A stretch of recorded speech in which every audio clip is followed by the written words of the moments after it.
So yun mga idol, no, kami na lang muna ni Kuya William dito sa bundok kasi si Kuya Buster ay sabi niya sa amin na yung bata daw na iniligtas niya, dadalhin daw niya muna kay Lolo para ipagamot, tsaka bukas na lang daw siya bukas na lang siya susunod sa ito mga idol, isang mapapalang araw sa ating lahat, no. Nagbabalik Tikboy Adventure 06, panibagong video, panibagong exploration na po para sa araw nito. So yun mga idol, no, kami na lang muna ni Kuya William dito sa bundok kasi si Kuya Buster ay sabi niya sa amin na yung bata daw na iniligtas niya, dadalhin daw niya muna kay Lolo para ipagamot, tsaka bukas na lang daw siya bukas na daw siya susunod sa amin, no, para magkasama na kaming tatlo para iligtas ang lahat ng mga pamilya ng mga hunters na kasama namin. Pamilya ni Kidlat, yung asawa na lang niya, yung nabihag, tsaka yung mag-ina ko. Tsaka patuloy kami ngayon mga idol ni Kuya William kahit wala pa si Kuya Buster, pero mag-ingat pa rin kami dahil sa marami pa rin mga bandido ang nakapaligid, no? Sa mga silent viewers ko dyan, solid viewers, maraming salamat sa inyo lahat sa pinasawang pagsuporta. Mahal na mahal ko kayong lahat, no. Sa po, no, sa palagi pong naninira sa amin, patuloy lang kayo dahil hindi naman kayo pwedeng patulan kasi wala naman kaming ginagawang masama sa inyo. Dahil kung papatulan naman kayo ay lalo lang lumala yung sistema. Kaya dapat stay humble pa rin tayo kahit anong mangyari. Ako pinapasalamat sa Panginoon dahil sa paglalakbay namin dito ay dahil nakarating kami ng safety. May nakukuha kami informasyon kagabi ni Brad Buster, plano po daw bumaba sila. Sino ba yung bagong commander, bro? Joker na bababa sila mga tolo, para daw halighugin lahat ng aming pamilya. Yung pamilya po ng mga vlogger, Commander Joker daw mga idol, sabi niya ay kailangan daw niyang bumaba ang dalala mga taon para bulabugin yung lahat ng bahay ng mga hunter ng Team Loverboy. Kaya huwag pa rin tayong kumpiyansa mga idol, no, dahil parami na sila ng parami, dahil hindi pa sila lahat mamamatay dahil sa napakadami. Maraming salamat yung lahat, no. Sa mga kasama kong hunter dyan, ingat kayo palagi sa pag-explore. Shoutout sa iyo Ate MJ at kay Tita Hilma. Shoutout po kay Tita Hilma. Tita Casimir. Shoutout po sa iyo Tita Casimir. Yan si William. Shoutout po sa iyo Ate Mel po sa Team Loverboy. Nagpapasalamat po ako dahil dito tayo natuloy. Sige mga idol, kung nagtataka kayo bakit nakabihis na ako, yung jacket ko na sinuot ko nung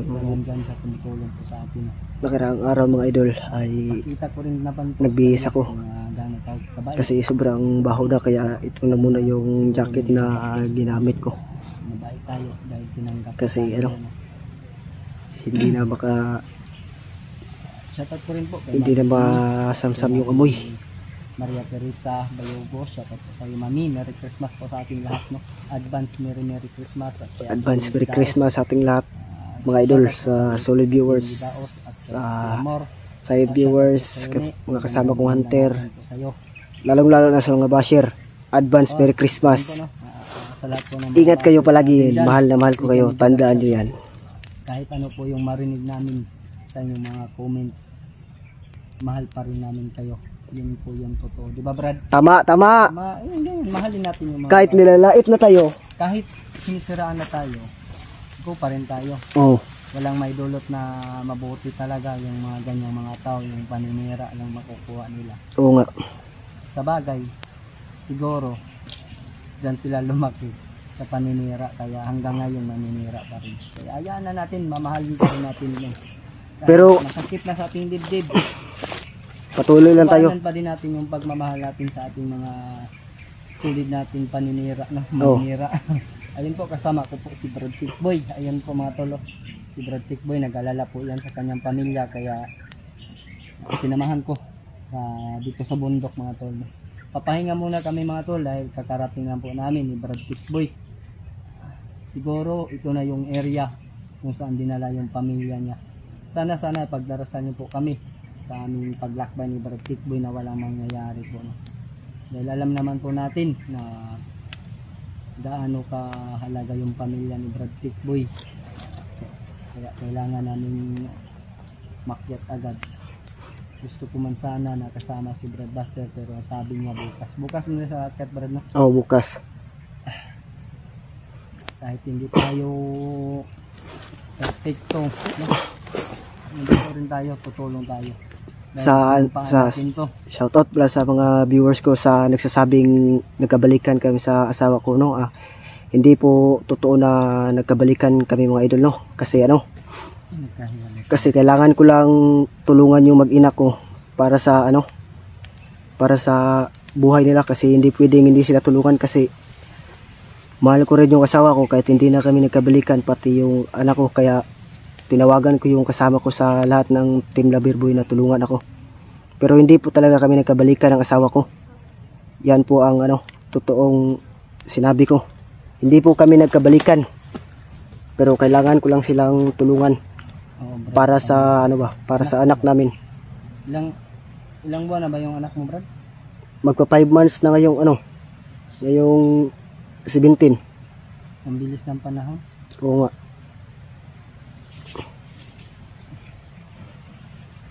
Nagtawad na tamulakaw? Parelax at kadali. Ayun, matol. Media love shoutout po sa lahat po ng ating mga kasamahan dyan, sa mga hunters. Shoutout sa inyo lahat na po tayo ng panahon. Alam naman. Sige mga idol, parelax muna kami saglit kasi kanina pa kami naglalakad. Tsaka kailangan na rin namin pahinga saglit. Kailangan talaga namin makita yung mag-ina ko, mga idol, para sa para sa kaligtasan nila. Kasi naawa ko sa anak ko, mga idol, kasi pangalawang beses na tong nahuli ng mga bandido. Hindi ko alam kung ano mangyayari sa buhay ng anak ko, pati sa asawa ko, pero kailangan namin silang maligtas sa lalong madaling panahon.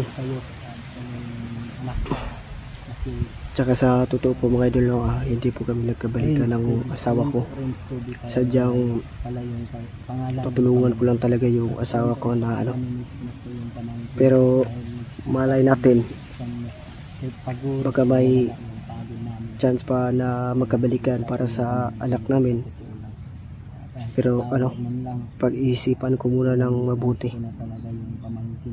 Ang Panginoon na pong bahala kung anong mangyayari sa kapalaran ko o sa kapalaran ng asawa ko para sa anak namin na babae.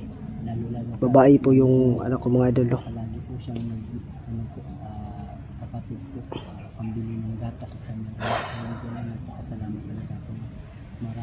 Yun, mga idol, sana walang mangyaring masama sa pamilya ko, kasi naawa po ako sa bata, lalong-lalo na sa asawa ko, mga idol. Hindi ko alam kung ano na naman yung katarantaduhan ng ginagawa ng mga bandido sa kanila. Sana kung makikita naman to ng mga bandido yung mga upload namin, sana pinapakain nyo ng maayos yung mag-ina ko. Maawa naman kayo. At sa naghahanap pala kay Brad Gerald, hindi lang po ako nakapag kahit ilang beses nyo pa akong pagsabihan ng bubalik sa inyo, hindi na talaga ako babalik sa inyo kahit kailan, dahil sa sobrang sama ng mga ugali nyo, dahil sa sikmura yung pinapakita sa akin na hindi maganda. Kaya yun, pagdesisyonan kong hindi na tama bumalik, dahil kung hindi dahil kay Kuya Buster, hindi ako magbabago siguro hanggang ngayon. Kaya nagpapasalamat ako sa kanya, dahil sa lahat ng mga hunter na tumulong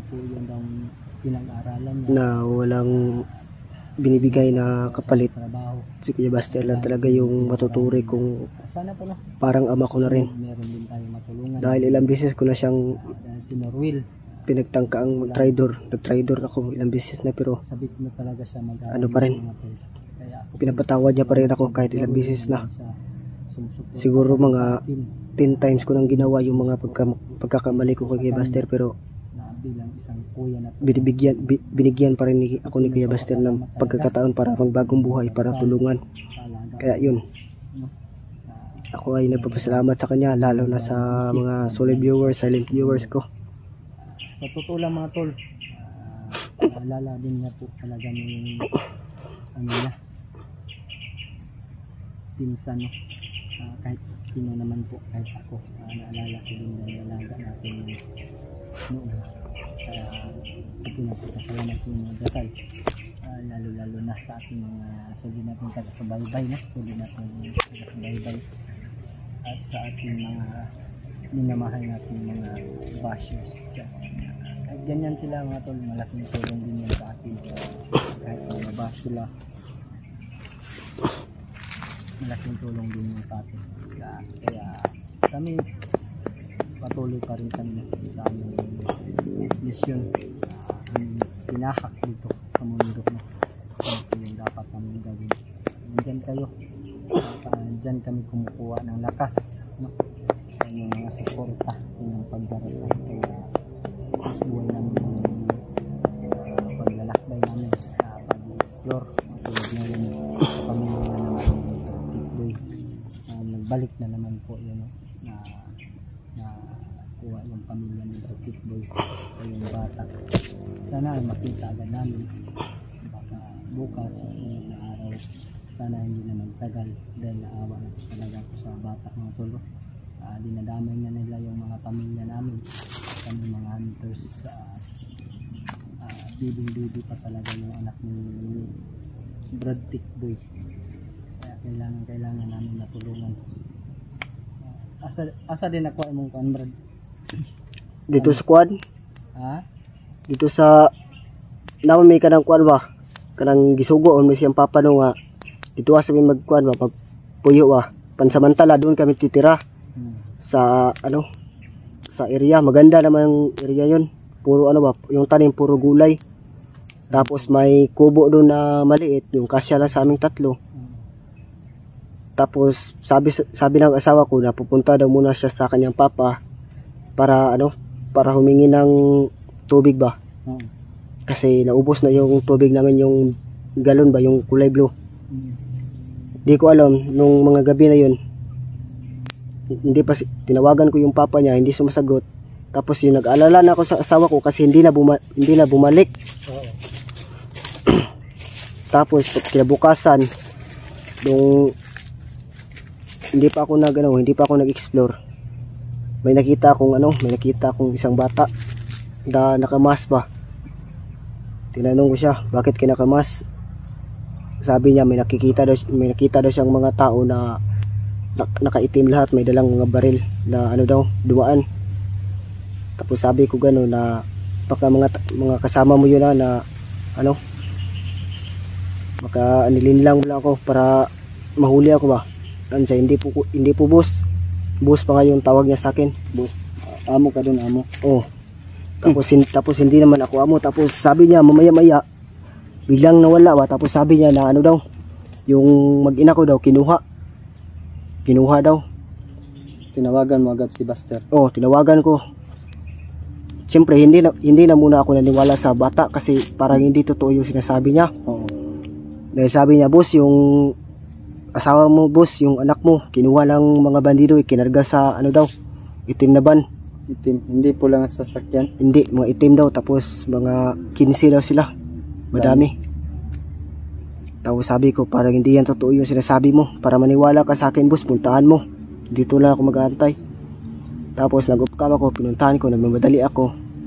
Tapos pagbalik ko sa kanya, wala lang talaga, totoo nga yung sinabi ng bata. Tsaka yun, tinawagan ko si Kuya Buster para malaman niya ba. Yun. Tolo, dapat talaga natin pagkatiwalaan yung bata, pero hindi po lahat mga tolo. Advance po yung pag-iisip natin talaga. Hindi po lahat mapagkatiwalaan. Ayun mga tol, patuloy kaming maglakbay ngayon ni Brad Tikboy. Sana po pagdarasal niya ang aming paglalakbay ni Brad Tikboy, at sana ma-share nyo po sa aming mga kasamang mga hunters kung ano po yung mga sitwasyon namin ngayon. Dahil nakikita naman po namin yung mga upload namin mga kasamaan. Kaya sana po ma-share nyo po yung video namin ni Brad Tikboy sa aming mga kasamaan.